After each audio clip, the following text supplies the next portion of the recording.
এখন বন্ধুরা এই শাক ভাজা দিয়েছি, গোটা উচ্ছে সেদ্ধ, এই পমফ্রেট মাছ নিচ্ছি।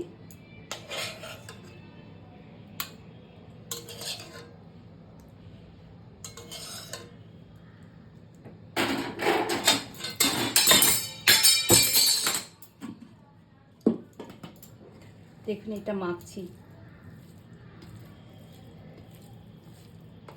ভাতটা একদম লালই হয়ে যাবে, খুব ভাল লাগে এরকম শাক ভাজা দিয়ে ভাত মেখে খেতে। মাছ তো সবাই কম্পালসারি আছে, শাক ভাজা দিয়ে ভাত এরকম খেতে কি ভাল লাগে না বন্ধুরা। আর উচ্ছেটাতেও কিছু দেব না, সর্ষের তেল দিয়ে মাখবো না, শুধুই উচ্ছেটা খাওয়া হবে।